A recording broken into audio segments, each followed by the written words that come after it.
Boys and girls, to our government lesson. So today we're going to be talking about the legislative branch. We've talked about that the government is divided into the three branches, the legislative, executive, and judicial, so that they can share the power and that no one is in control, and that all three branches work together. So today we're going to talk about what is the job of the legislative branch. So grab your government packet and your questions. And in your questions, open up to page 23. And in your reading, open up to page 3. You will see where it says the legislative branch. So 23 in your question packet and 3 in your reading packet. You're going to see where it says legislative branch. So we're going to start as we have been filling out our column of before, true and false. So our brain starts to think about what we're going to learn. So grab your pencil and we're going to start in the first statement. It says, the Speaker of the House is the leader of the entire legislative branch. If you think it is true, write true in the before box.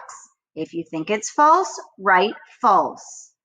The Speaker of the House is the leader of the entire legislative branch. And remember, you might not know this answer because we haven't learned it yet. That's okay.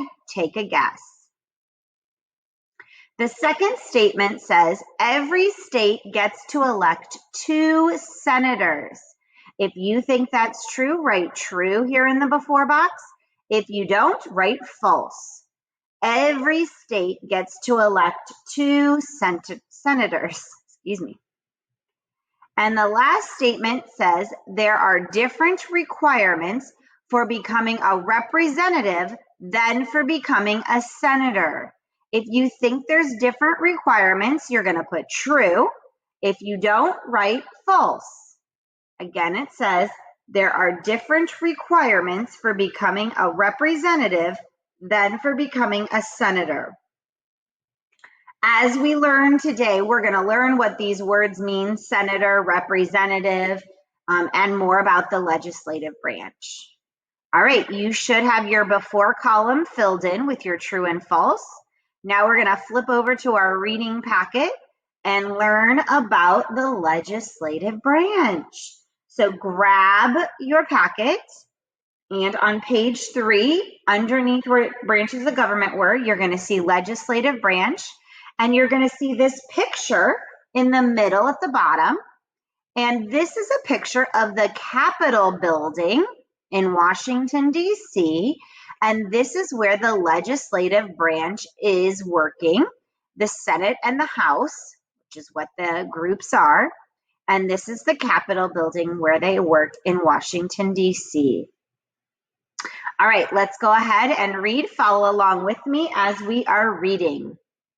The legislative branch is made up of 2 groups, the Senate and the House of Representatives. Let's say those together. The Senate and the House of Representatives.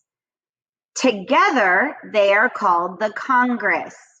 So in the Capitol building, we have the House and the Senate, and together they're called Congress. The legislative branch was divided into 2 parts. These are those 2 parts, Senate and House of Representatives, because the smaller states were afraid they would be overpowered by the large states. The small states wanted all of the states to be equal and have the same number of votes in Congress. The Senate was created to make the small states happy. So the Senate was made for the smaller states that have less people in them. The Senate is made up of 100 senators, 2 from each state. So we have 50 states times 2 senators gives us the 100 senators. The large states said they should have more votes because they have more people. The House of Representatives was created to make the large states happy. So House of Representatives was for the large states. The House of Representatives is made up of 435 people. Each state has a different number of representatives depending on how many people live in the state.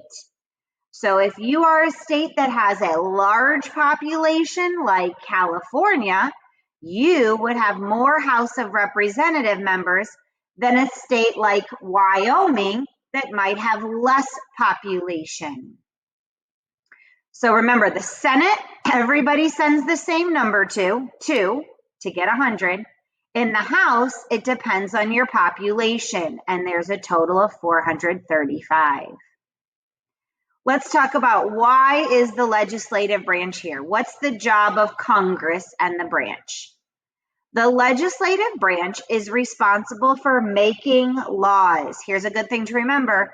Legislative laws. Legislative laws. They both start with L.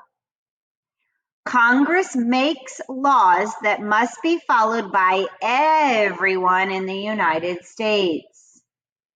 Congress, remember Congress is the Senate and the House, is also responsible for deciding how much money the government can spend and how much it can collect in taxes.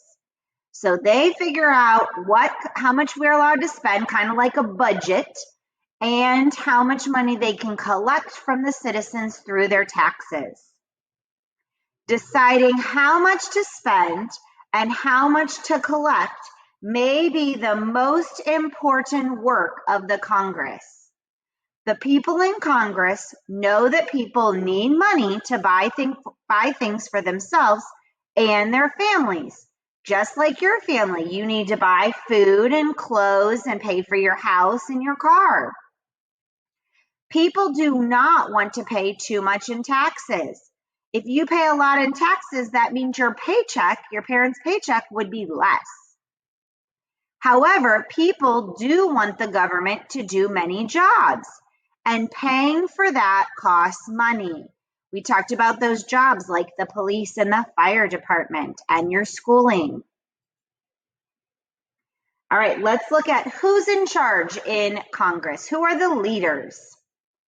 The House of Representatives, remember, this is the one that is based off population. There's 435. The House of Representatives chooses a chief officer called the Speaker of the House. This is the person in charge, the Speaker of the House. The Speaker is chosen by the political party that has a majority of seats in the House. So that means if there are more Republicans, then the Speaker of the House would be under the Republican Party. If there are more Democrats in the House of Representatives, then the Speaker of the House would be a Democrat under the Democratic political party. A political party is a group of people who have similar ideas about the government. Today, there are two major political parties, the Democrats and the Republicans. So whoever has the most, that is who chooses the Speaker of the House under the representatives. The official chief officer of the Senate is the Vice President. But the Vice President can only vote to break a tie. All right, so the Senate has the 100 people, 2 from each state, and the person in charge is the Vice President. But the Vice President only votes if it's an exact tie on something they're choosing. The person who is really in charge, because the Vice President can't vote every time, of the Senate is called the Majority Leader. Majority Leader. The Majority Leader is selected by the party that holds the most seats in the Senate. So this is similar to the House of Representatives. If the Democrats hold the most seats, then they choose the Majority Leader. If the Republicans hold the most seats, then they choose the Majority Leader. So House of Representatives has the Speaker of the House. The Senate has the majority leader because the vice president can only vote in a tie. Well, what if you want to become a member of Congress? Let's talk about that. Becoming a member of Congress. A representative has to be at least 25 years old. Sorry, guys, you can't do it yet. Have been a citizen of the United States for at least 7 years and live in the state they represent. So you have to be 25, you have to have been in the United States or born here for 7 years and live in your state. So I can't live in Florida and represent Ohio. You have to live in the state you represent. Representatives serve a term of 2 years. A senator is different. So remember, this is representatives. 2 years, 25, 7-year citizens live in the state. A senator has to be 30, at least 30 years old. So you have to be a little older. Have been a citizen of the United States for 9 years. So you have to have lived here longer and live in the state they represent. So that's the same. Senators, though, are elected to terms of 6 years. So representatives serve for 2, senators are elected for 6.